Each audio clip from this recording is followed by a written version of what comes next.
39. Number 1. 39. 1.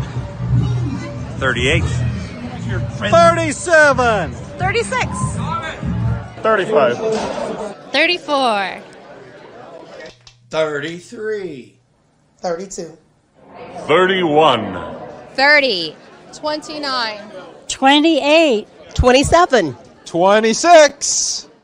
25. 24. 23. 22. 21. 20. 19. 18. 17. 16. 15. 14. 13. 12. 11. 10. 9. 8. 7. 6. 5. 4. 3. 2. 1. It's time for mouthwash. Giddy up.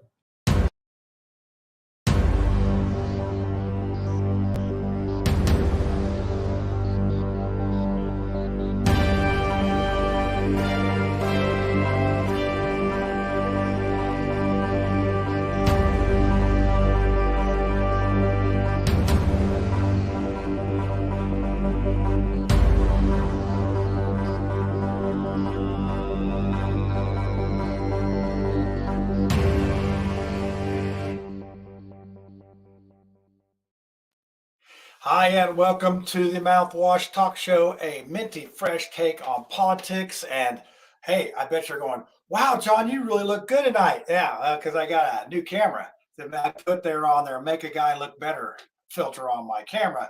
So I actually have some new technology here. We're always trying to make the Mouthwash Talk Show a minty fresh take on politics better each and every week. And also, Lisa's working on a Chateau de Marseille studio logo. Just so much fun stuff happening around here. And we are the fastest growing show on the internet. Hey, tonight we have a great show for you. This is Stanford Graham. I met him at the Red Pill, and he's a tall guy. I mean, when I did an interview with him, I'm like, he's like a couple inches taller than me, and very interesting guy. He is doing some national cases and things. So we're going to talk about a little bit about OSHA tonight and what other things he's up to. But hey, I got something new for you. That this is new, just to show you how in tune we are. I'm going to go ahead and play this commercial for next week's show. Believe it or not, we already have next week's show lined up. I have the intro done, but don't get used to it.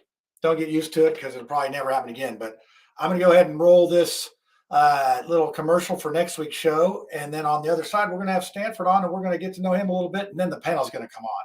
And we got small talk, peeps on the streets, all the wonderful things that you tune in for. And as always, your comments are welcome on the live chat, and we'll work them in. If you have a question, comment, or otherwise goofy statement, as Dorn has already, and we might as well get this out of the way. Ban Lucy from the show because he needs a sandwich. So let's get to this little commercial, and we'll get our guest on here because we have him for about 45 minutes tonight. So here you go.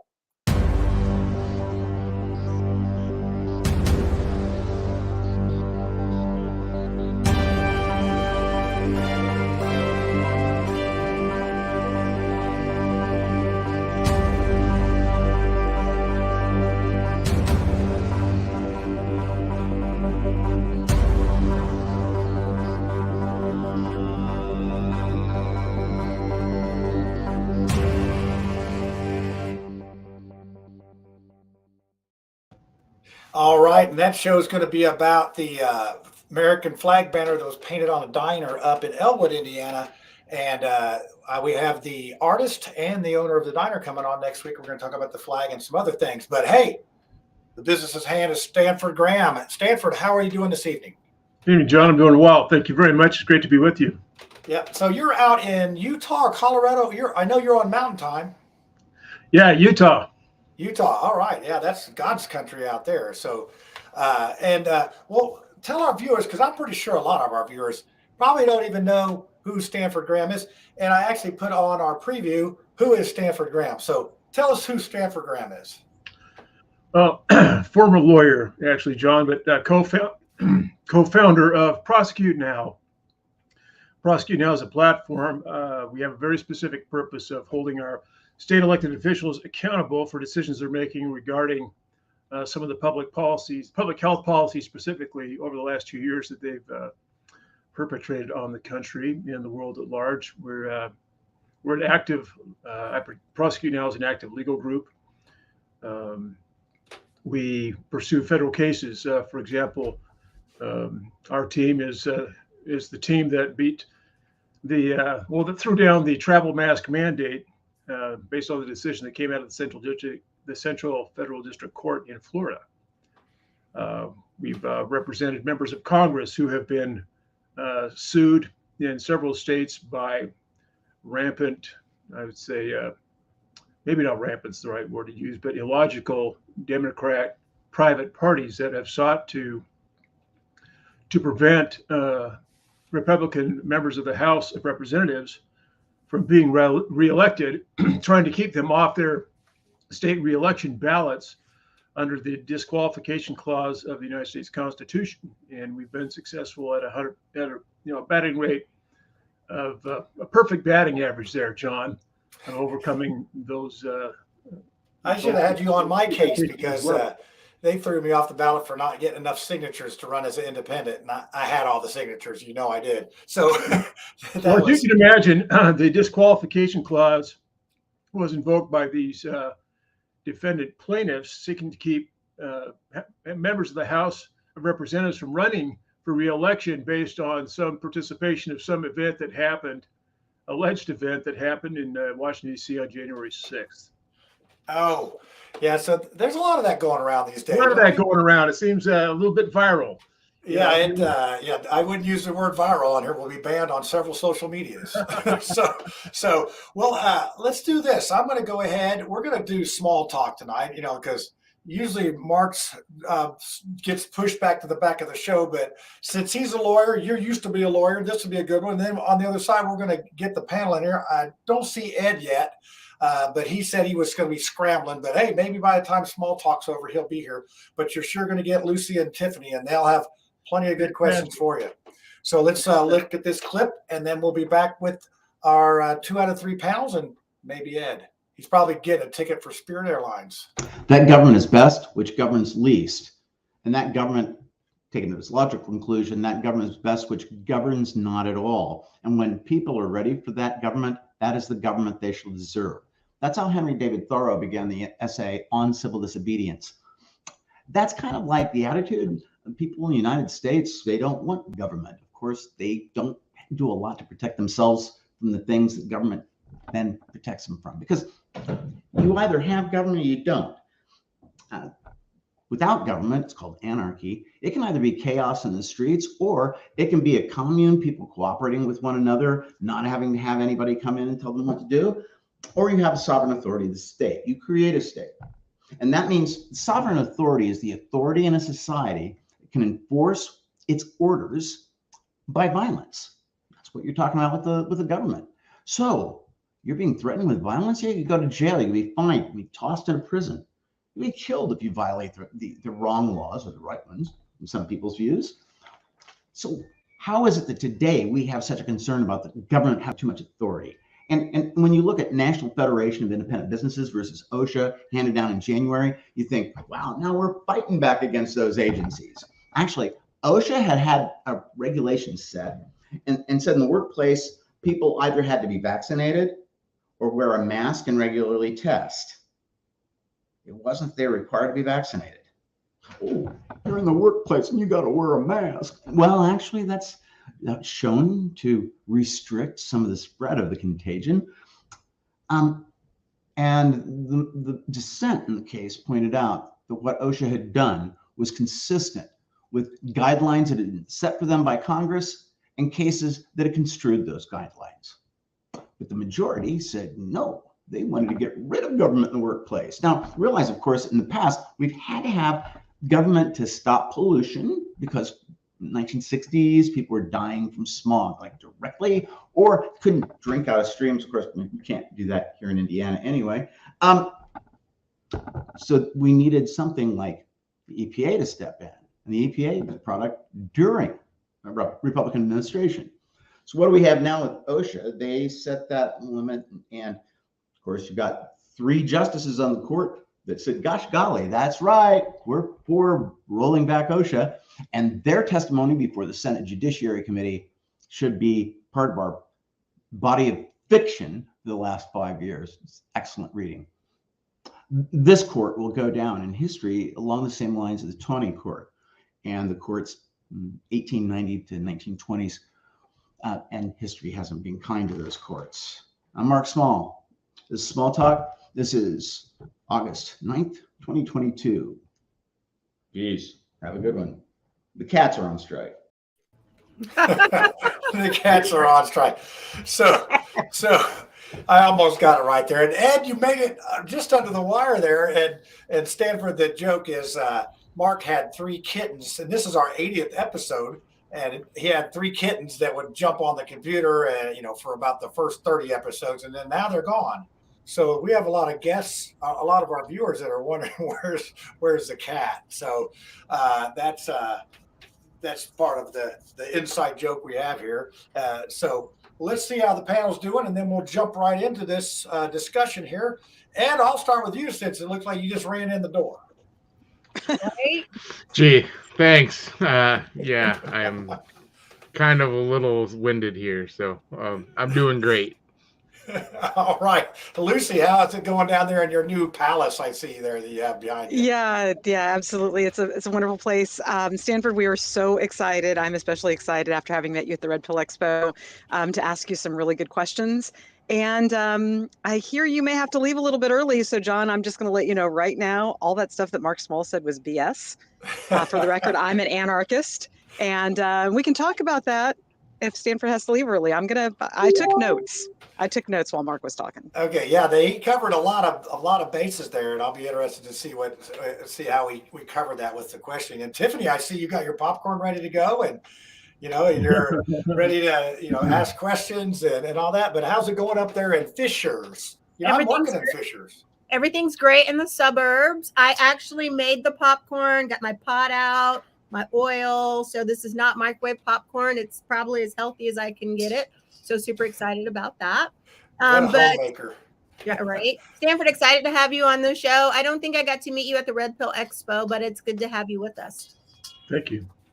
Yep. So, hey, let's we'll let you, Stanford, have a go at what Mark Small said. You can pick out any of that stuff, or we go right to questions. But I thought I'd let you have an opportunity to explain some of that to me.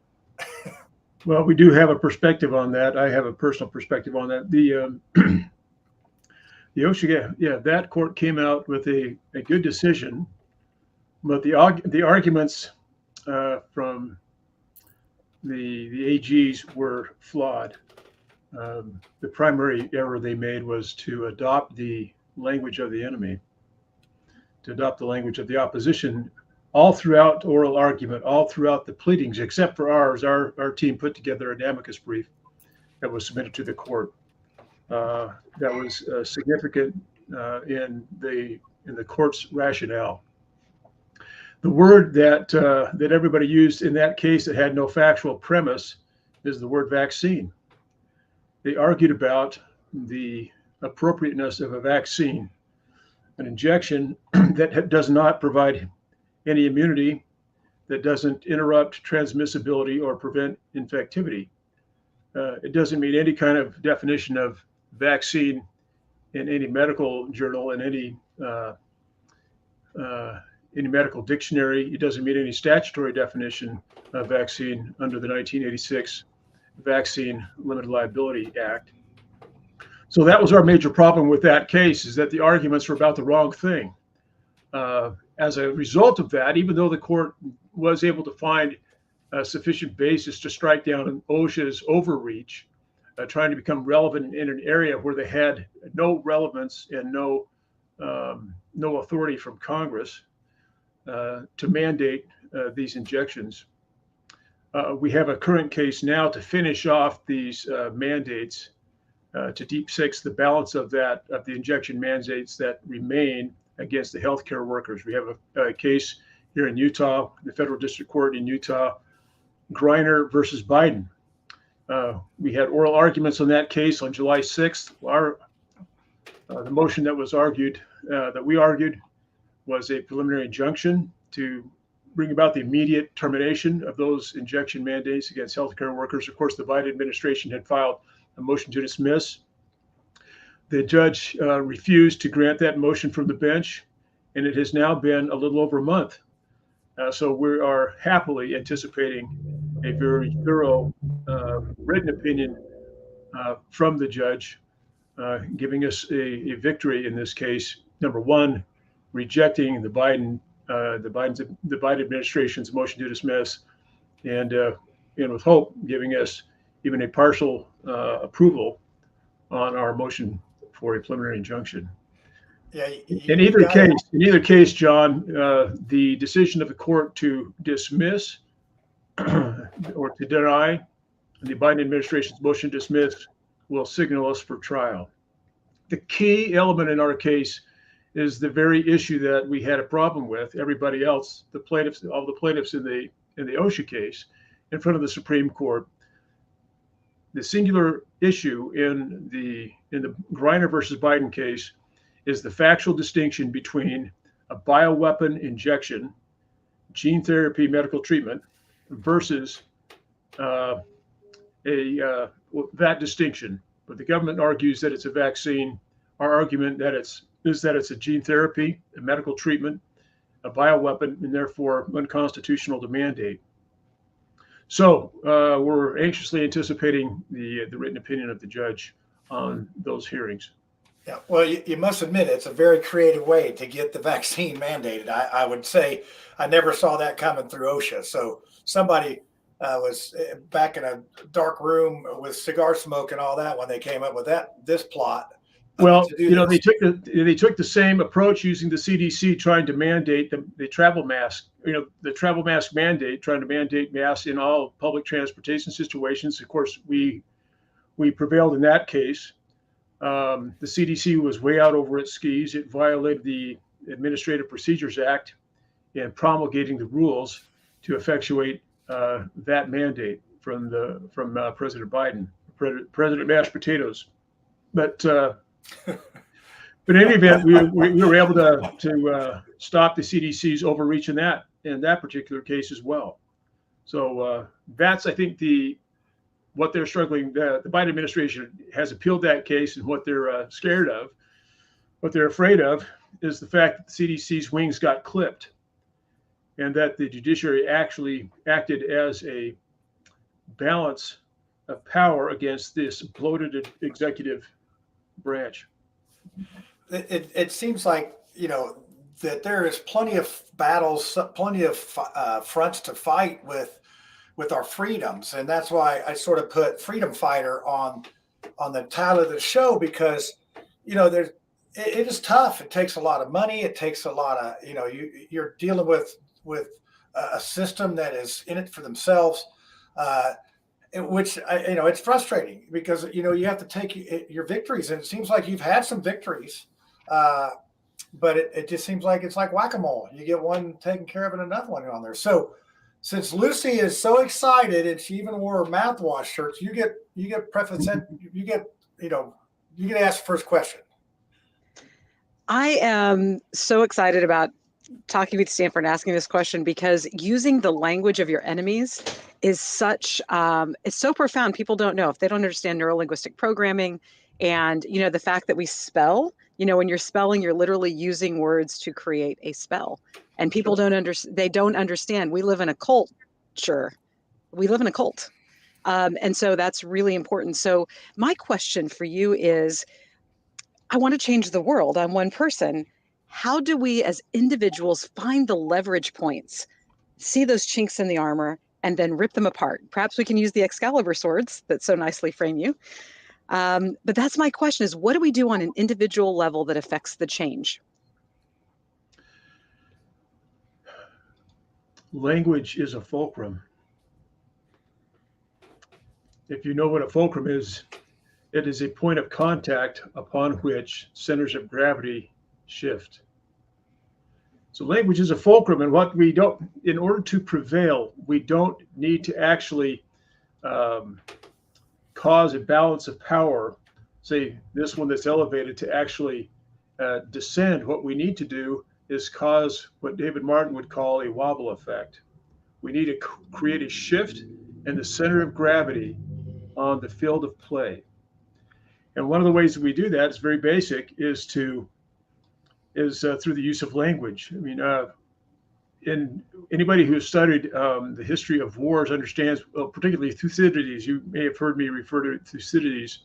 He's really one of the first Western historians who stated regarding the Peloponnesian War that the greatest horror of that 30-year civil war between Sparta and Athens was the corruption of the language, because words changed their meaning in order to meet the changing belief systems or the changing perspectives of the political parties, the warring parties. So traitor became bravery, for example. To commit an act of treason was then described as an act of bravery. So corruption of language, and in this particular case, when you say, what can we do? Well, we can be very specific with our speech. When we're making arguments, whether they're public, private, in a judicial setting or otherwise, what we say actually matters. Part of the evidence that, and this is very close to the point, after our oral arguments on July 6th, we have submitted 3 different supplemental pieces of evidence. I'll give you an example of 2 of them. Number 1 was an article published by the Epoch Times, which reported on emails that they had received that showed that the CDC was scrambling to change the definition of vaccine and vaccination because the public opinion was shifting as the evidence was coming out that clearly these vaccines were not providing immunity and they weren't preventing infectivity or transmissibility.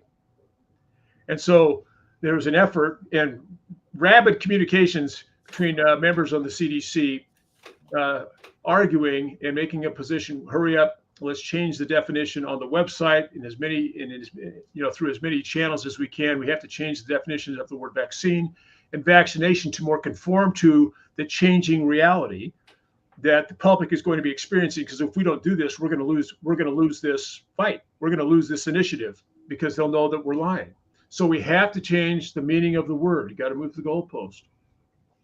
That article we submitted as a piece of evidence, a very persuasive piece of evidence, because it was an admission by our opposition that the words they were using were inaccurate. There was an actual admission that the vaccines, air quotes, the injections were not providing immunity. 2 weeks after that, in fact, the Epoch Times came out with that publication 2 days after my presentation, that red pill that identified these specific issues of the change of the use of language. So I thought it was quite ironic or timely. About a week and a half after that, you may recall that Deborah Birx, Dr. Birx, who was one of 2 advisors to President Trump, about these so-called vaccines, stated that she knew from the beginning that they weren't going to protect anybody from any viral infection. A bald-faced admission that she had lied, that she had known all along that these so-called vaccines were never going to provide any of the benefits that were routinely associated with vaccines or vaccination. So again, we supplied, for example, those were 2 examples of the 6 different pieces of evidence that we've provided since the end of our submissions of oral arguments that the court has to consider in reaching its decisions, whether to grant or deny the Biden administration's motion to dismiss. So we feel quite confident because there's so much evidence that we presented to that court that the injections are in fact bioweapons. They're medical treatments, gene therapy, and as a consequence, there's no constitutional basis for their mandate. In fact, during the oral argument, the lawyer for the DOJ, or from the DOJ, argued that the OSHA case held precedence in this case. And we quickly dissembled that argument by stating that there's actually a very key factual difference the OSHA case was based on the word vaccine and the assumption that the injection was a vaccine. Our case calls that conclusion, that factual conclusion, into a very stark factual question, because we're arguing that it's not a vaccine at all. And it is a medical treatment. The evidence that we have presented from our third-party opponents, from third-party witnesses and adversarial witnesses in the public eye, like Fauci, like Birx, like the CDC director, like the chief medical officer of the WHO, the CEO of Pfizer. Everybody has admitted that there is no evidence that these were ever going to provide any immune protection or prevent infectivity or transmissibility. Yeah, if I remember right, we had a precedent that said, "Hey, if you get the vaccine, you won't get it." I think President Biden said that. I think everybody had any authority over any of this thing had gone out on a limb and said, "Yeah, I think Birx had actually said this vaccine is the best weapon that we have in our vaccine arsenal." That was her statement at the beginning of this entire alleged pandemic in March. So what I'm really hoping for is that obviously if it's not a vaccine, it can't be covered under the Emergency Use Act. Right. So it's not EUA. So it's not National Childhood Vaccine Injury Act, which I love how you say the Vaccine-Free Liability Act. So where does this turn into a RICO situation? Where does this turn criminal, where we can actually put these murderers in jail? Go for the jugular, Lucy. Civil or criminal, Lucy, or both. Hey, let's do both. So the logical outcome and the legal outcome, you get the water to the end of the row. I grew up on a farm. My dad was always telling us that, get the water to the end of the row. The logical outcome of the Griner versus Biden case is that these injections are not vaccines. If not vaccines, then not safe and effective. If not safe and effective, then what was their purpose? If they had no purpose, why the lockdowns? Why the social distancing?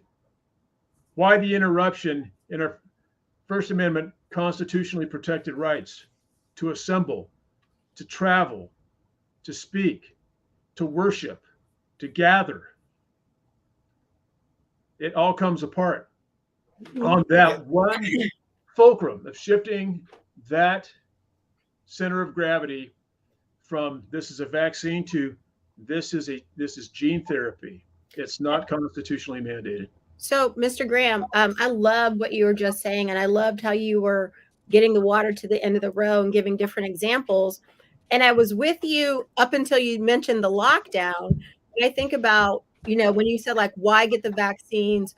And I'm thinking in my mind, why subject people to something that's experimental? Why subject people to something that doesn't have long-term data? Why push to vaccinate people we know who are vulnerable, are elderly, and now even our children, which I think is even more questionable because we don't have data on it.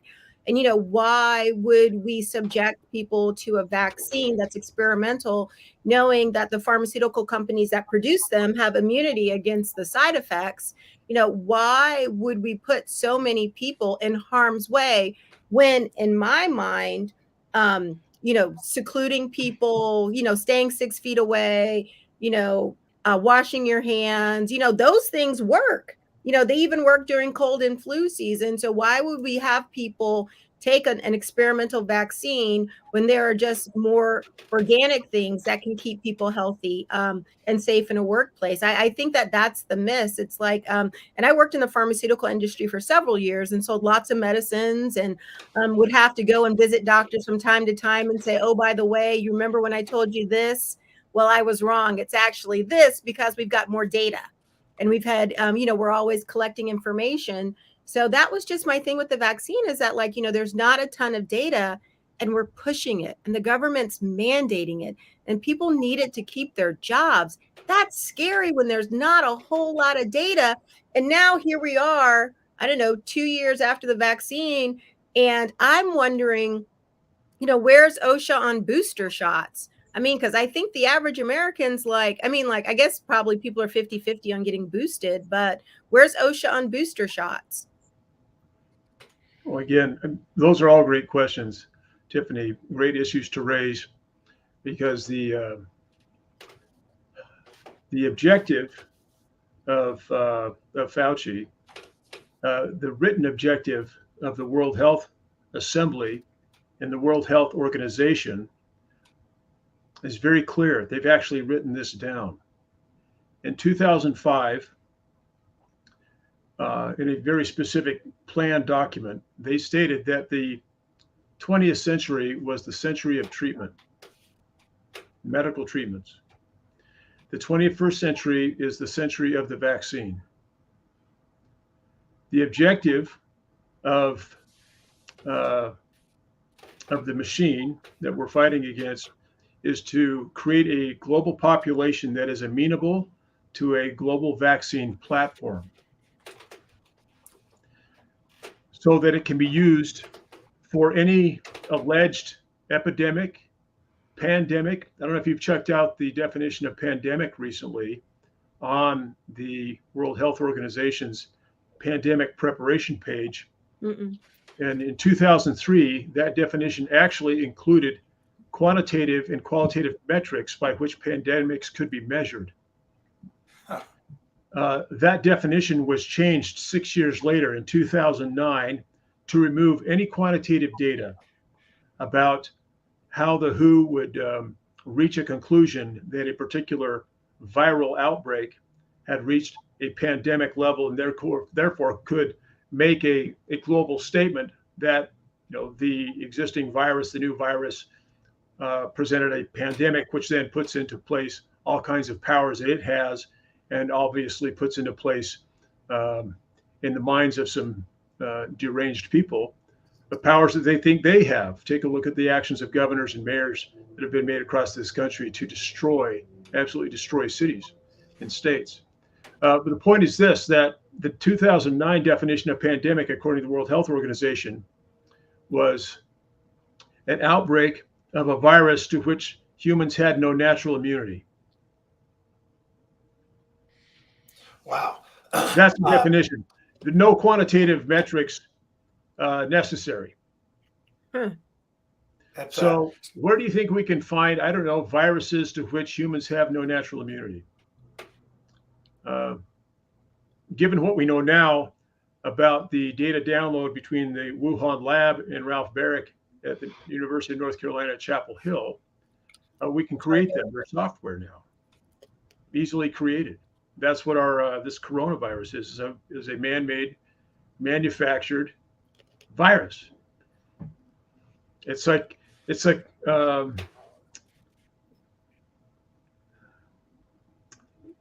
living, non-living thing. You wouldn't be able to patent it if it actually occurred in nature, because that would be against both American law and international law. You cannot patent nature, but the virus is patented. The PCR tests are patented. The injections are patented. And protected.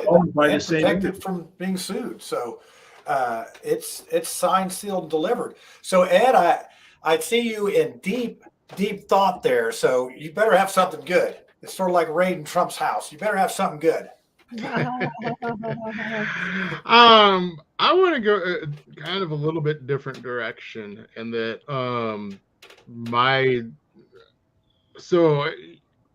I will go my background of being, anti-war vet for the last 20 years. One of the things that's really frustrated me with Washington is watching, our Congress pretty much kick the can down and let the executive kind of do whatever they want.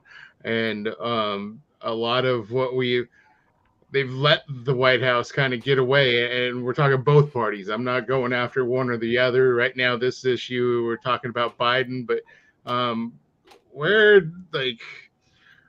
does this fit in that? Where do we go forward for, how do we have a functional government anymore when, you know, we don't have people who are willing to legislate and take action, and they just kind of rather kick the can and let somebody else take the fall for it. Very relevant question, Ed. At the I growth did- of the, I'm glad it was good. So yeah, the growth of the administrative state has been. I was in law school in the early '90s, and it was an issue for me then. That was one of the abuses that what I saw as an abuse that I studied in law school was the rise of the executive power, the executive branch. It's not an executive branch; it's a regulatory branch. That, as you identify, that the legislature has ceded its rights and responsibilities to. So we have regulators and bureaucrats that are writing so-called regulations that have the same effect of that legislation does, but they're unaccountable for it. And of course, those agencies are run by government appointment, right? They're run by government appointment that are supposed to be some kind of cabinet officials. So yeah, we're looking more and more like a monarchy, and served up with a bunch of oligarchs to tell us how to live our lives, and in the context of a representative government in which we have very little representation but plenty of taxation. So we're not too far removed from really where I think we thought we ended back in the latter part of the 18th century when we fought a war over this bullshit. And it doesn't surprise me if you actually know your American history. Britain never ceded the war. Oh, so we're still at war with them? Well, go get my musket. No, we're not at war with them. We're still a vassal state. Oh, okay. We're colonists. We're still colonists. traitors. Exactly right. We're still colonists. That's the truth. Well, I feel better now. So the point is, what do we have to do? The fact that if you look around look around at the larger context of how things are coming apart governmentally. One way to look at this is let it burn, because who the hell wants it? This has been a bad system for a long time. Yeah, I agree. Let the bad system fail. We can make it better. It's laws upon laws upon laws. Well, Stanford, I know you're at a hard stop at 8:45 or at 9:45 our time, but I want to go ahead and play Peeps on the Streets, and then we'll finish it up. I want to hear your Waters World work, dude. Oh yeah, this is quality here. So hey, here you go. We'll be on the other side. I always say that because you said that to me last night. Yeah. Well, hey, that guy actually got a show on somewhere, so maybe there's hope for our panel. Never too late to start, John. Yeah, that's right. That's right. So here you go. Here's your Peeps on the Streets.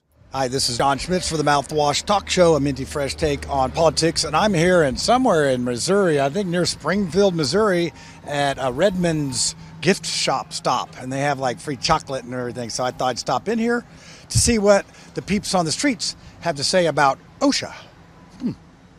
All right, do you know what OSHA is? Kinda. It's Occupational Safety and Health Administration, right? Does that sound right? Yep. Do you think that OSHA should be mandating employers to make their employees get vaccinated or masked? I do not. All right.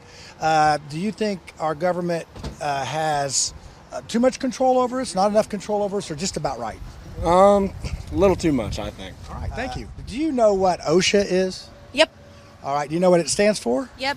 Operational Health Safety and Standards Organization, right? OSHA? Because it's Occupational Health Safety and Health Administration. I know, I didn't. Close. I had to look it up. So trust me, I had to look it up. Okay, do you think that OSHA should be mandating employees to get their employees vaccinated and wear masks? Do you think they should be mandated to do that? I don't think it should be mandated, but they should help them get there if they are going to issue a mandate. All right. Do you think our government has too much control, not enough control, or just the right amount of control in our lives? I think just about the right amount. Okay, thank you. Thanks. Are you familiar with what OSHA is? Yes. All right, do you know what it stands for? Not exactly. Not exactly. Occupational Safety and Health Administration. Okay, does that sound right? Yeah. All right. Do you think that OSHA should be mandating employers to make sure their their employees get vaccinated and wear masks? Not really. All right. Okay. Go ahead. Yeah. Do you think the government has too much control, not enough control, or just about enough right amount of control in our lives? In my opinion, too much. Too much? Okay, thanks. Are you familiar with OSHA? Kind of, sort of, sir. Sort of. You know what OSHA stands for? It's been a while since I've been to school. Hey, that's okay. It's safety. It's what you call it? It's for safety purposes. Right. I had to look it up too, so don't feel bad. Yes, it's sir. Occupational Safety and Health Administration, Yes, OSHA. sir. Yes, So, what do you think about? Are you in favor of the OSHA mandating employers to make employees get vaccinated and wear masks? No, sir. All right. Do you think the government has too much control in our life, not enough control in our life, or just about right? Too much control. Too much control. All right. Thank you. All right. Are you familiar with OSHA? Yes. Okay. Do you know what it stands for? No. Okay. Occupational Health and Safety Administration. Does that sound right? I see that in my job. Yeah. Yeah. Okay. Hey, are you in favor of OSHA requiring your employer to make you get a vaccination and a mandate? What kind of vaccination? For anything. Yes. You are for that? Yes. Okay. Do you think our government has too much control, not enough control, or just about the right amount of control in our lives? Too much control. All right. And that's a wrap for Peeps on the Streets out here in Missouri, the Show Me State. Well, as you can see, not a lot of folks want the government in their life. It was, and I did feel like a little bit of a ghost there because of the way the sun was hitting me, but that's okay. I wasn't the talent in that broadcast. But so Stanford, before we let you go here, what do you think about what people think about our government? Well, I'm curious to hear anybody who has an opinion that they think it's about right, that the control the government is exuding is about right. I really don't understand that. I would enjoy having a conversation with those people to figure out how and why they're thinking what they're thinking. Like what is the role of government, right? So, and I always, when I do the Peeps on the Streets, and I come up with some questions. Yeah, I'm always amazed at the answers, and there's a lot of times there's a lot of commonality that a lot of people agree. And as you can see, there was pretty much about all, walks of life there that we talked to different cultures and backgrounds, and sort of on the same page. So I guess the bigger question is, why do we still have the same elected officials we've had for like 40 years? I mean, what gives? Yeah. Well, I would like to hear the panel respond to that. Yeah. I have some opinions. So we do have to let you get going here real quick. So we appreciate you coming on. It's been fascinating to hear about somebody else. Tiffany's got one question. You got 2 minutes. No, not a question or response. I think we definitely need to work for term limits. I think some of the problems with our legislators at the national level is that it's no longer serving constituents. It's a job. It's a career. It's it's their source of benefits and, lifelong retirement. And that doesn't always serve the little people very well. It's just, 2 terms and you're out. I think that's fair.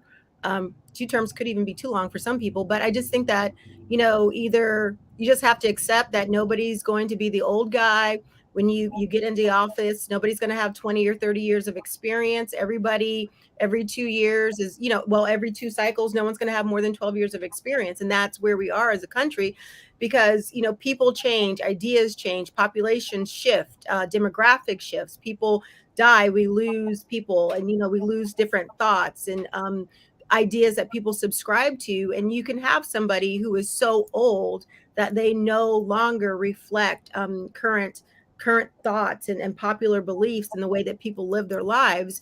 So even though people are highly electable and reelected, they do not necessarily reflect what the people want. And one of the things I think is so interesting is that, I don't want government in my body even as Roe v. Wade was overturned, some of the conversations I would have with my daughter is that you never want to be in a situation where the government is deciding anything about your body. Unless, of course, you're active duty military. I used to be active duty, and the government got to make a couple of decisions about some of the shots that I got, but it was okay. They were paying my paycheck. We were fine with that. But, I think OSHA is fine. Let's socially distance at work. Let's wear masks if we need to. Let's wear gloves. Whoever said I don't want the guy at Subway. I got to disagree with you, because if there's a rational basis for that, if you looked at the research that was the basis for the social distancing, you would laugh. So that's fine. That's fine. But I'm thinking about it as an employer and as an employee. If I'm going to work for you and you are paying my paycheck, then you need to do anything short of making me get a vaccine. Absolutely. Absolutely not. We're all responsible for our own personal decisions. You can quit. I'm going to quit. That's why I work for myself. It'll work if you take care of yourself. I expect my job to be as safe as possible. No, not at the price of freedom, Tiffany. Absolutely not. I will fight that battle every single day. That's where everything falls apart. It's like, if I'm coming Let it fall, then. People are irresponsible. To be safe. I'm not paying for your irresponsibility or anybody else's. Irresponsibility? What, coming to work is irresponsible? It might be if you work at Pfizer. It's not only irresponsible, it's criminal. Think about the You people have an that immune you're system. protecting. This is You people have a that sell God-given immune fast food. system, and it'll work. You have a God-given immune system, and it'll work.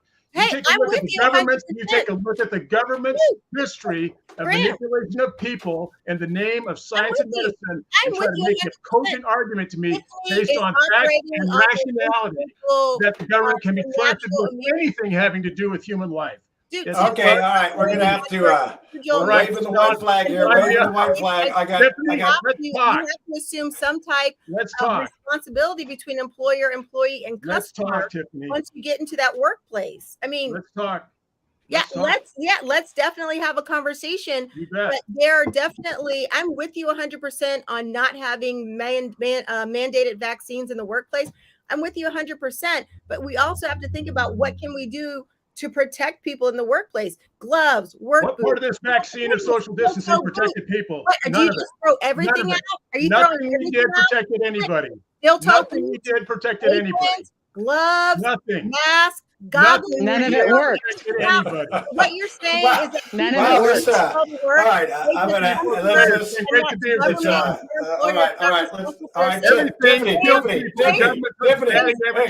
what? I was with you. I was helping you get the water. I was helping you get the water to the end of the row, and then he just jumped off the edge. I'm sorry.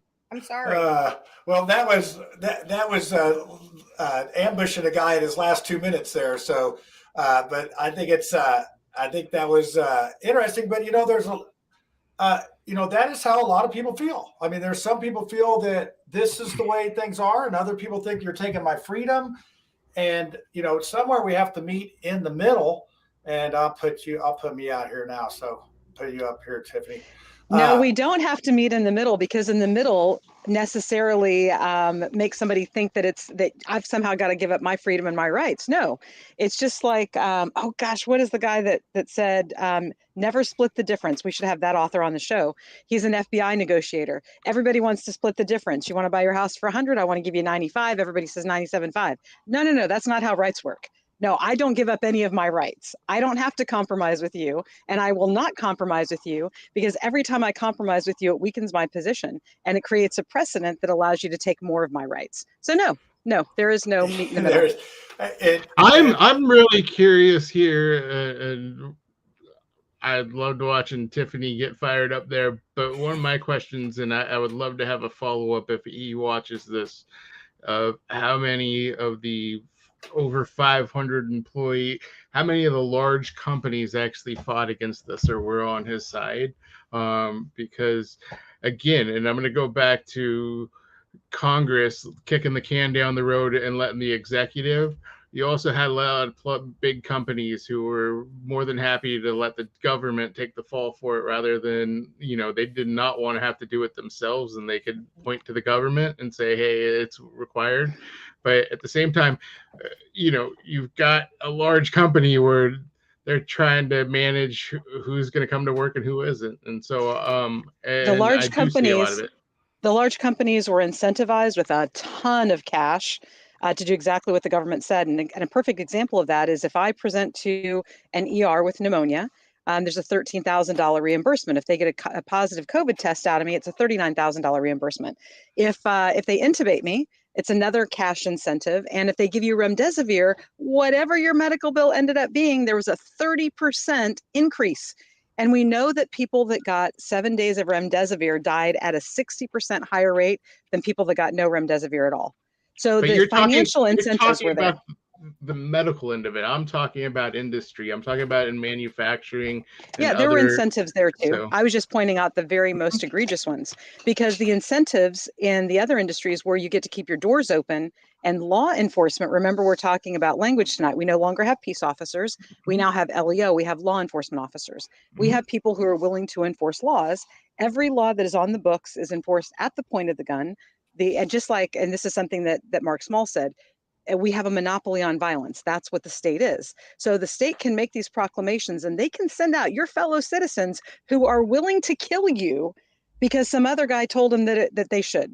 Some other guy said, this rule is so important that people wear masks that don't work to stop a virus that many say doesn't even exist. And if it does exist, was absolutely engineered in a lab with our tax dollars going from North Carolina to a foreign country. And by golly, if you don't wear that mask, you can be arrested. So end of story. And if you resist arrest, we'll kill you. I'm kind of like, in the beginning, nobody really knew a whole lot. Yes, we did. We knew all of this from the beginning. Stop. This is. I knew you should have listened to me. That's fine. The average person, when the pandemic started, I remember going to Walmart with a handmade mask on before paper masks were everywhere, coming from China, which is definitely questionable. But my point is that, we were all at home for half of March, April, May, and then eventually we got back out there. And then there did get to the point, and I am all for washing your hands, but washing your hands not just during a pandemic. Wash your hands every day. Wash your hands when you go to the bathroom. Wash your, cough into your elbow. There are just different things that I think are important for public health that do not require getting a vaccine. So the average person does not do these. And it was never a vaccine. You remember in the beginning when people were like, you should wash your hands to the tune of happy birthday. I mean, Jesus, what country do we live in when we have to tell people to wash their hands?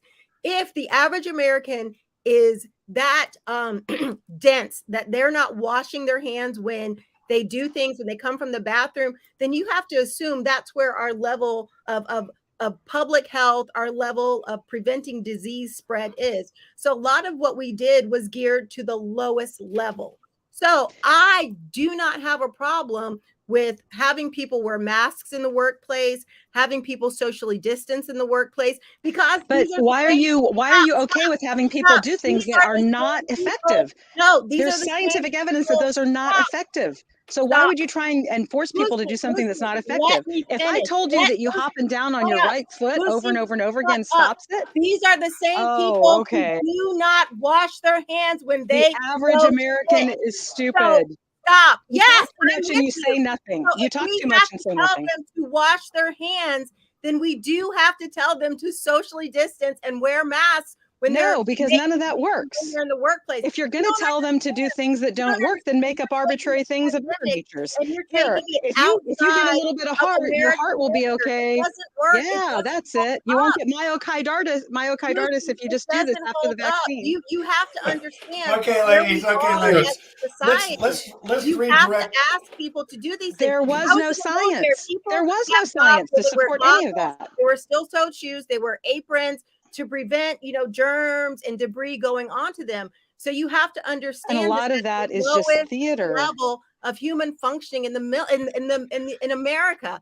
Yes, and that's people need to protect themselves. But they are there because they are victims of the public education system. For me, they're victims of propaganda. Ask people to get vaccines. That's where it falls short. I'm all for having people protect. So you're okay with tyranny up to a certain point. Tyranny when there is no science to back it up. You're okay with tyranny. And a mask and social distancing. Yes, it is. Yes, it is.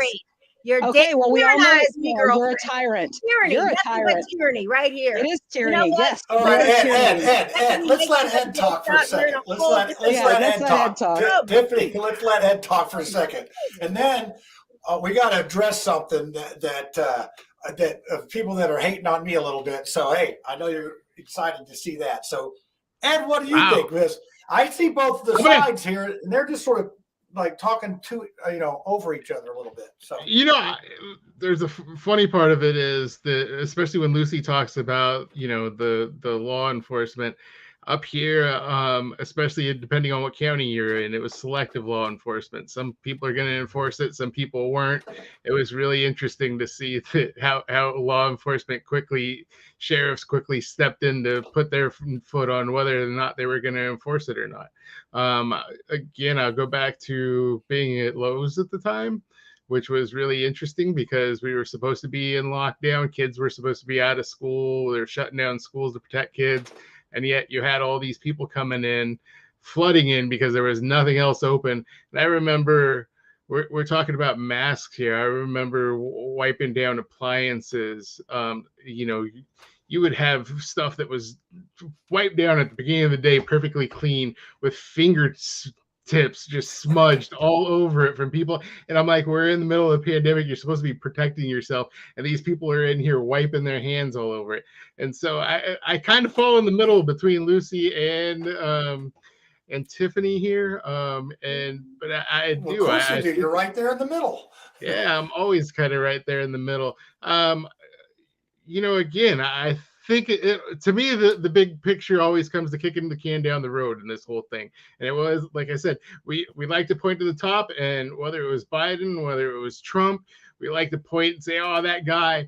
But whether it's Congress not taking up their role, whether it's people not doing their part to stay safe, like Tiffany's talking about, the just general cleaning and wiping and cleaning your hands and general cleanliness. No, I served on a Navy ship where some people had to be mandated once a month to take a shower with soap. And so to think that, we're out there in the general public with those people. And I really don't know. Like I said, I fall in the middle here. Yeah, I think some of the problem is, do we really know what is good and right and just for everyone at this point? I mean, everybody has their own idea of what's right and what's, and we just get so caught up in our positions that we don't want to listen to things. And, I do appreciate the fact that everyone on this panel does research on this stuff. And, up until tonight, we usually have a pretty civil discussion, and I get it. It's a frustrating thing. So, but I love Tiffany too. How else is this going to get exciting? I love you, Lucy. Okay, you guys could kiss and make up on this after the show. That's I got a different something here I show. got to address. I got something I got to address. We got to tear into Mark Small. Yeah. Oh dear. I love So Lucy. here's what I have here. So on Twitter this week, I got in a little bit of trouble. So I can't even remember what I said, but there was actually a person commenting on my Twitter, and their name was Krispy Kreme, like the donut. And so you got all these accounts that are on there that people are afraid to. So I made the comment. I said, I've never been made fun of by a donut or something. I made what I thought was a joke, and boy, that apparently wasn't a joke for this person. And I said, well, if you come on the show, then I'll apologize for calling you a donut. I think that was what I wanted. And let's see if I can pull up something, because she's in the feed, and then her friend Megan, I think, is on there too, and she's the one that posted that. And so I'm supposed to apologize for calling her donut. I'm sorry I called you a donut, but your name was Krispy Kreme. Her name is actually let's see, Christy Irvin. So at least I know that now. And so I want to apologize publicly that I called her a donut. And on our show, we respect other people's opinions, and we try to treat them with respect and dignity. So how do we know that? I don't mean that? to interrupt, but how do we know that her pronouns were not donut? I mean, my pronouns are FAFO. So maybe donut was just a pronoun. Lucy, I'm a jelly donut. You are going to get me in even more trouble. You two are in trouble. Ich bin ein Berliner. Ich bin ein Berliner. I am a donut. That's true. But so, you have on Twitter, you have these accounts that people, I got accused of having a fake account. I got accused of, and it wasn't me. And this person was not really nice. And when people follow me on Twitter, I just follow them back. I mean, if Charles Manson followed me on Twitter, I'd probably follow him back without even looking. And that's what I did. So this person in the life of Charles Manson. I don't even think he's alive, is he? But anyway, Yeah. you get my point. I just Got a lot of time on his hands. and so they were giving me a hard time about what this other person was saying, and I'm like, well, how can I be responsible for what this other person was saying? So then I'm all of a sudden now I condone hate speech. I'm just terrible because I even know who this person is, who I don't know this person is. So yeah, it's Twitter. Twitter's a cesspool of yuck, I think. I was gonna say your problem started when you said I was on Twitter this week. It's like, I think I'd rather be on Spirit Airlines. Yes. It's like so. Let's see.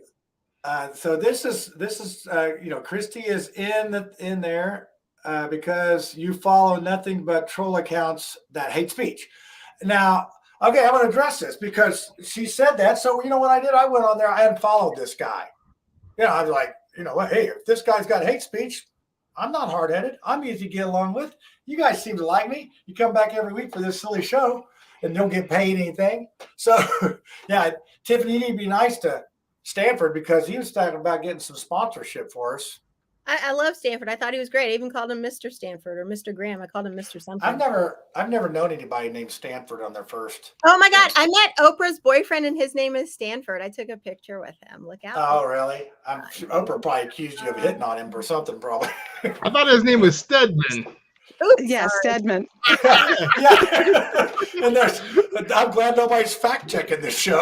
I know, right? Oopsie, Oprah. I guess I'm not taking your man because I obviously can't remember his name. So. Yeah, that's right. It's like, hey, buddy, come here.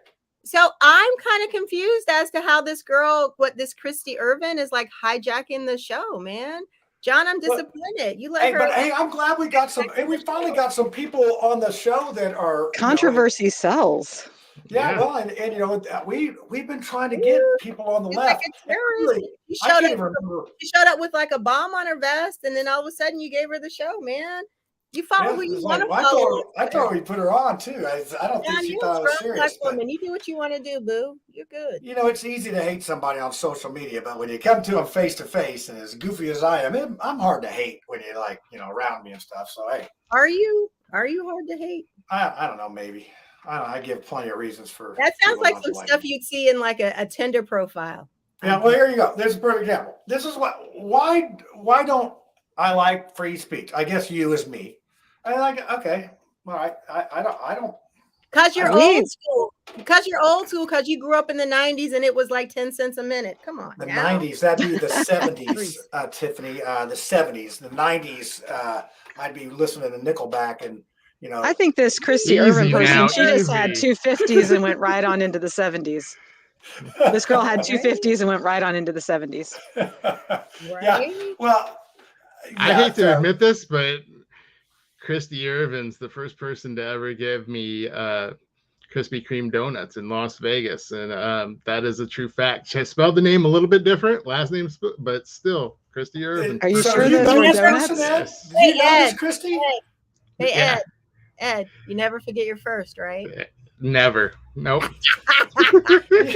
This is Can I tear into Mark Small now? After the show. This is usually our after the show debauchery that happens. That I have to put a. I've been waiting so patiently to tear Mark Small apart. Let's hear it. All right, okay. Lucy, we'll let you. We got conspiracy theory coming up here. But we'll let you. My conspiracy theory. His hair is like it's like congruent to the level of craziness. Like there is a direct correlation between Mark Small's hair and then like the level of craziness. Yeah, and the humidity. I'm starting to worry about not seeing the cats. I'm a little bit worried because he was going to put the cats on. Does he like Asian food? Just yeah, they're there. I know they are. So. So I don't know if any of you follow Mark on social media, which I do. And by the way, I dearly love Mark. I consider him a good buddy. And so all these things that I'm just going to say are in love so that he can come to the realization of his tyrant loving ways. He's been on a vaccine kick recently. And so I've been posting, some responses on Civil Discourse Now. So if If you want to check those out, go to Civil Discourse Now and you can see those. But he's talking about the NFIB versus OSHA, whether you're vaccinated, you wear a mask or regulatory test, and then that OSHA was just following the guidelines by Congress. Well, the problem is that Mark Small likes government. He likes being told what to do, and he likes telling other people what to do. I'm an anarchist, simply meaning without rulers. No one has the right to rule over me. No one has the right to interfere with my life if I'm not interfering in the lives of someone else. Now, if I were to go out and to harm someone, then perhaps there would be, a reason to stop me or to interfere, but that's just not something that's in my personality. When he talks about OSHA and taking the legs out from under OSHA, what he's forgetting about is that because OSHA is a government regulatory agency, and of course it's unconstitutional on its face, OSHA did not ever abolish pollution. We do not have less pollution because of the Clean Air Act or the Clean Water Act.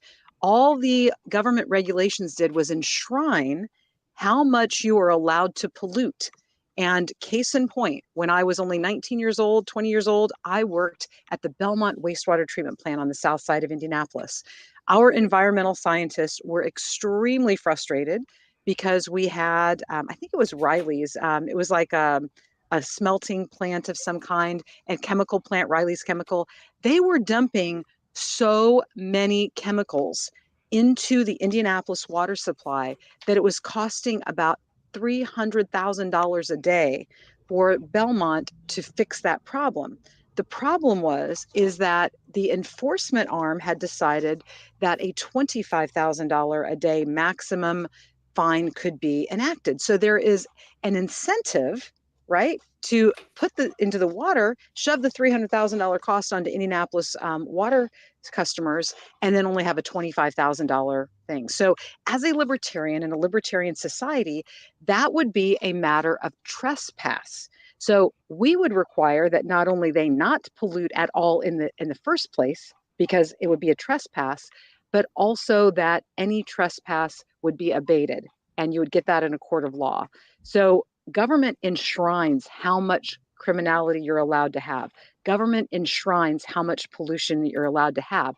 And of course, if you're an insider, if you happen to have been an attorney for Monsanto, then when it comes around and they're looking for a patent, like on Roundup, and on Roundup Ready soybeans, all of a sudden you can get a patent on that because your name is Clarence Thomas and you're now on the Supreme Court, but you used to be an attorney for Monsanto. I like to call them Monsatan instead of Monsanto. And glyphosate is one of the most unbelievably destructive substances on the planet. But because we have OSHA regulations, they're allowed to continue to pollute the American public. It's enshrined into law. So anyway, that's why I'm an anarchist. And that's where I think Mark Small goes really wrong, is because he thinks, because he's an airy-fairy, wonderful person who would never hurt a fly. And he really is that way in real life. He thinks that other people are like that, and they're not. And that naivete is what is killing Americans. Wow, you're like Andy Rooney at the end of the show here, without the eyebrows, of course. I have those. So Tiffany, what do you have a closing argument for this beautiful show? Dilly dilly, I agree that the naivete is killing our country. I mean, get passionate about something, learn something, read something, do something. If you don't like having to get a vaccine because you got to go to work and you got to make money, find another way to make money, find another way to live. I do have something to say, John, about the new law that they signed into effect about abortion changes in the state of Indiana. And I do want to apologize because I remember when we had our show, which was all women, and we were talking about abortion. I do remember saying no uterus, no vote, no opinion. And I want to apologize because I think that there's a group of people that I never tried to listen to and that never had a voice during all of this time. And it's probably men of consent between the ages of, 18 and probably 60 who are, in situations and relationships that can result in unexpected pregnancies. And I don't feel like I ever got an opinion on abortions or terminating pregnancies or welcoming children who were not planned. I don't feel like there was ever a conversation among men. And I want to apologize for not seeking it out. And I'm sad that that voice was never heard, because I do think that on September 1st, lives are going to change. And I think that there's going to be a population of people who may regret not speaking up and being heard. Well, and to that point, I mean, that's why we're looking at, the foster care and, trying to take care of what we have and what there is. And I think there's a lot of work that can be done on the other side of this before the ban gets taken place. It's just too expensive to adopt a child. There's just not been any work done on that side of things. And it has just got everyone at each other's throats on a lot of this stuff. And I think that this situation on Twitter, I can't remember what the comment was that got it started. And I don't even think it was possibly one of mine started, and you all heard me apologize here. And, that's not quite good enough for these folks. They didn't think that was sincere enough. So at some point, you got to take a page out of Rush Limbaugh's book. He says, you know what, you're never going to, they're never going to change their mind. It's never going to be good enough. It's never, just haters are going to hate. And that's unfortunate because, sometimes we each have good things to say to each other. And sometimes, we may argue at the time, but you know what, later on, you're going to think about what Lucy said or what Tiffany said or what Graham or what Ed said. John, that's a testament to you about having this platform where we can have these conversations. And I see what Thor wrote in the comments. Men are told we're not allowed to have a voice, but that's the opposite of where we need to be, because as Dana Black would say, 100% of pregnancies are caused by men. Yeah, but you can look at that same argument. Well, men can't have kids and aren't going to have kids. Well, Dana Black admitted on our show she's never going to have kids, so why should she have a say in it? So I just thought I'd throw that out there just to but muddy the water. Right. But you're 100% right, because I know that there are folks in the LGBTQ plus and transgender community who have ideas and opinions about it. And I feel bad that I did not participate in a very robust conversation, because there are people who are going to be impacted by this who are not your traditional heterosexual couples. And so I just think that we might have missed I missed the opportunity to have some really great conversations. And I know that life is going to change for a lot of people. And some people are going to have to live differently and live smarter, because things are going to change. Well, but we can't even get people to wash their hands. How are we going to get them to use a condom? Seriously. This is, I'm going to tell you this little story. So this weekend, Lisa and I went down to Arkansas to a retirement community, and it was like a Shangri-La. They hired us, actually paying gig. I know you don't want to be jealous, but we've got a lot of work on this. And, it's a co-op. And these folks own their apartments, and there's a board of them that runs this deal. And you know what? I was thinking it's like a utopia down there. It was like Shangri-La. It was like, but there's always some little, just sort of like on our show, you get a little argument here and there, nothing big, but the place was in great shape. But you know what I noticed? Everybody respected each other. Everybody followed the rules, and everybody had rules that they had made up. So they really had no excuse why not to follow the rules.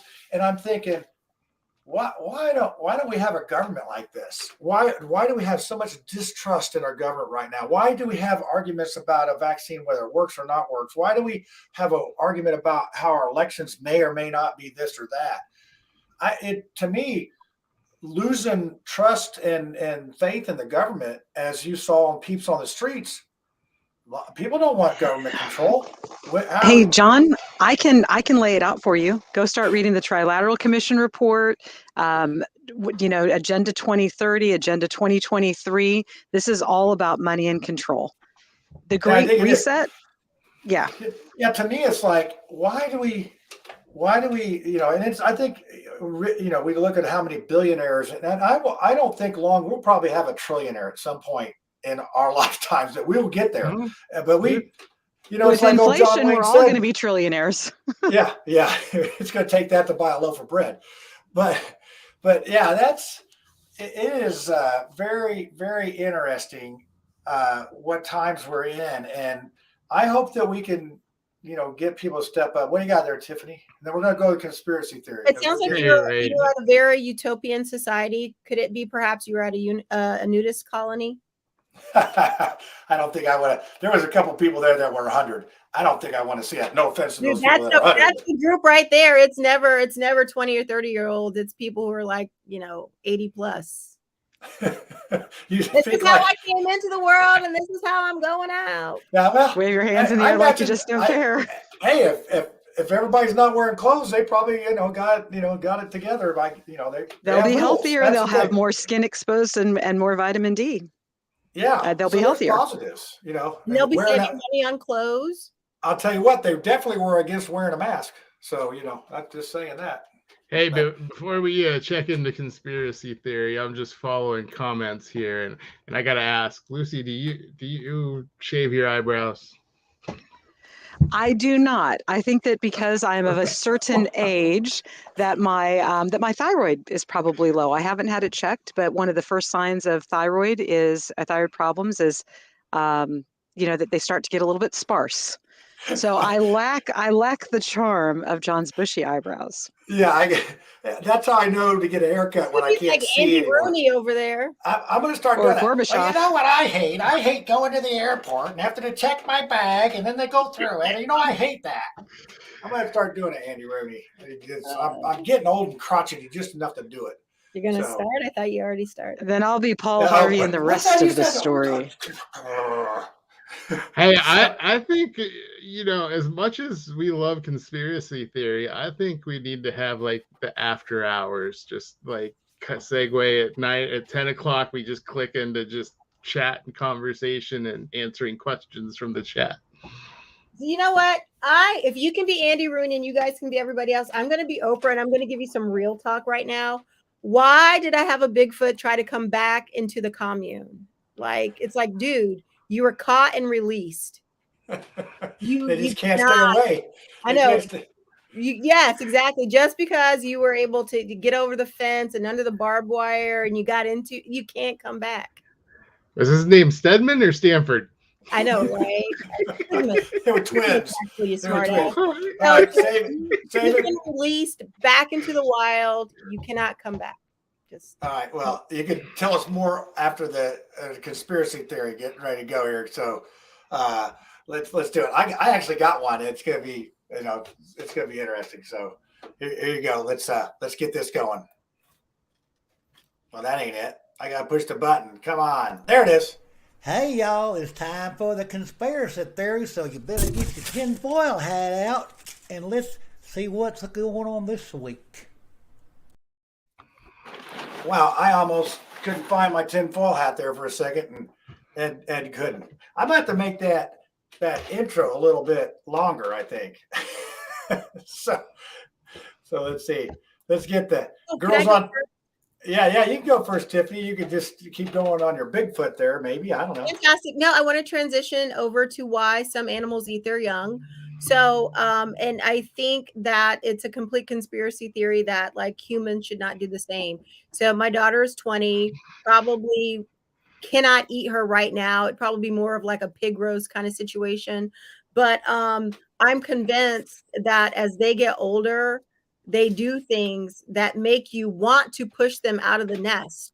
I mean, if you've got a 18, 19, 20, 25-year-old kid that has not exhibited some behaviors that make you want to push them from the net or push them from the nest or change the locks on your house, something's wrong. Yeah, that's have you seen that movie Failure to Launch? Have you seen that movie?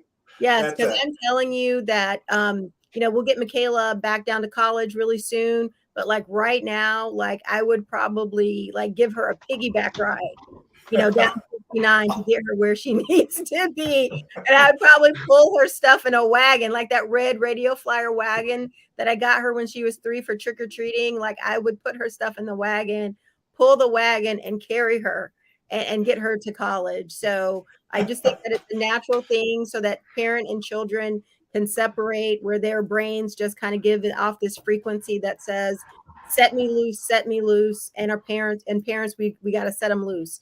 Don't fight the rays that they are emitting. They're like gamma rays. I'm turning into the Hulk. I'm like, ah. So Okay. I'm Give me- ready for her senior year of college. So is it her senior year now? Yes, it is her senior Okay, year. so yeah. Well, you get that taste of freedom, and man, once you got to go with it. So who wants to go next? Lucy does. Okay.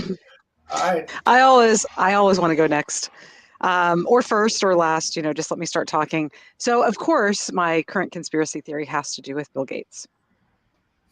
Wow. And I know. It's the consistency. Who? Yeah. So Bill Gates is a farmer now. He was just featured literally on the cover of some farming magazine.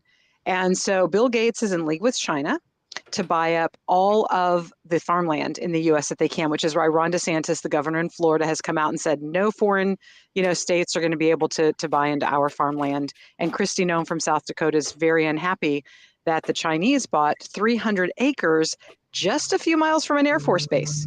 And they paid what I think is an exorbitant amount for that. Now, prices are going up and everything, but I think it's clear that the Chinese are trying to get a foothold. So Bill Gates of hell is now in league with the Chinese. And I think the reason that he's in league with the Chinese and cooperating on the farming end is because Beyond Meat, Impossible Meat, all of those plant-based, terrible chemical-filled burgers, he wants us all to eat them. And yeah, it's always a conspiracy fact with me, right? Conspirafact. But Klaus Schwab said, you will eat the bugs and you will be happy and you will own nothing.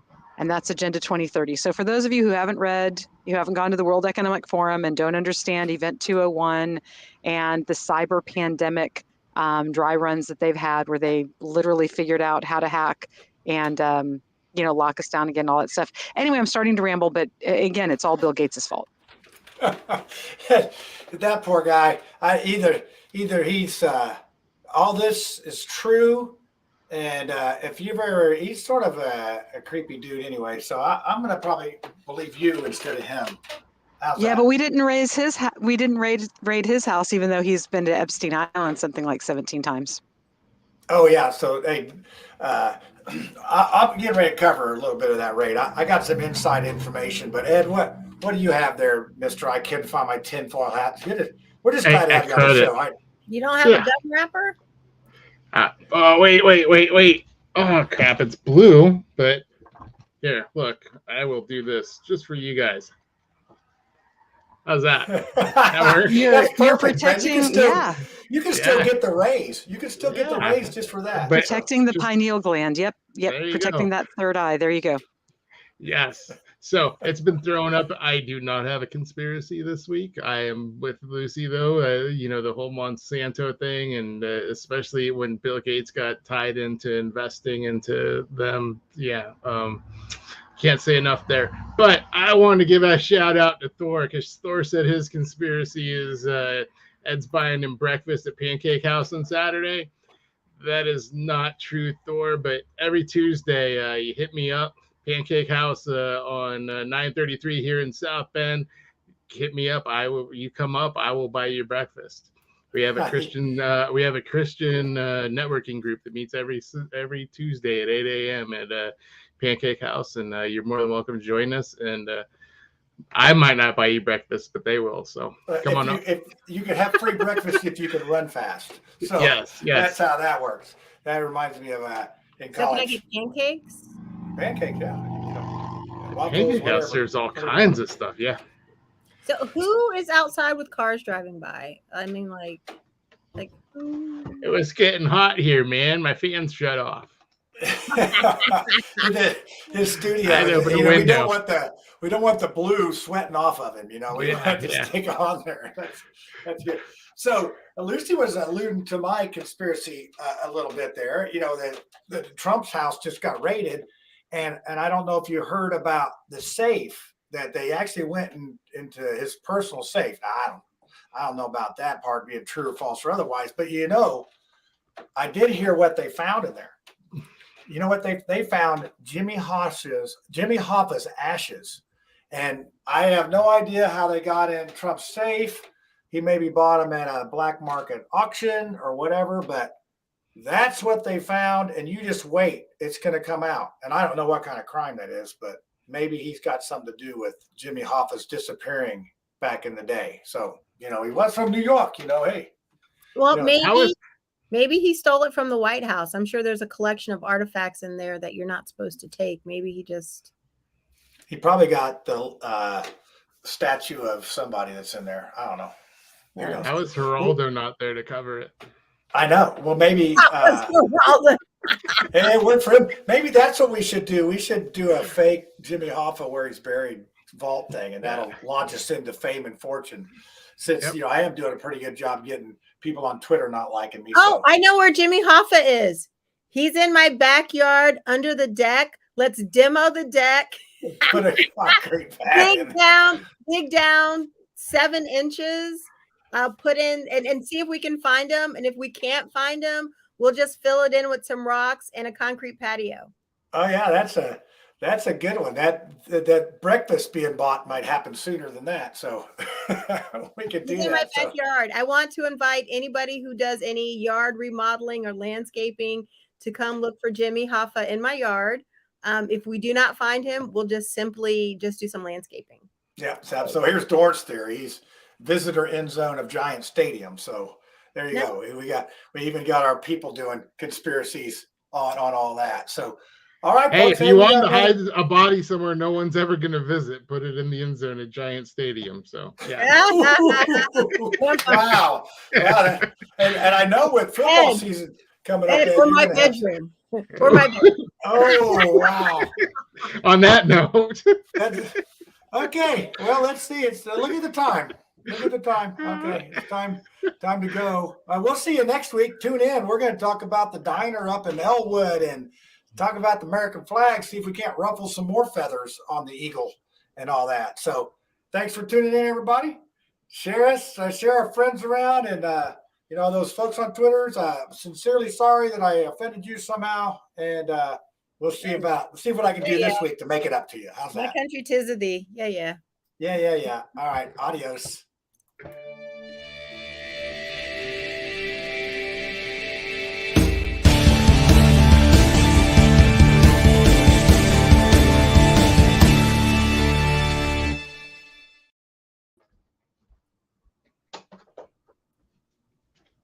Another super fun show. Oh my gosh. Yeah, it was. I think next week will be good too because Theodore is pretty animated. I don't know about the diner guy. I've not met him, but Theodore is he's pretty animated. He was on tonight. Actually, we had like over 20 people on there for quite a while. And I think part of those people on Twitter, I really don't know how they got so upset at me. But they're upset at you because you probably said something and you're running for office. And then people are just looking for their opportunities. Hold on, Spiro. Let's see. And you're running for office. Are you just listening to the show? You're still streaming. Uh-oh. I forgot. We need to end the broadcast. Bye, everybody. Bye for a second time. I'm glad Ed wasn't in his underwear. Hey, we always said we wanted to do the after show. So yeah, I forgot to end the broadcast. So, hey, we're going to set the record for the show on accident. So we didn't say anything bad, did we? No, we can if you like. Hold on. Let's do this again. Let's try this again. Bye, everybody.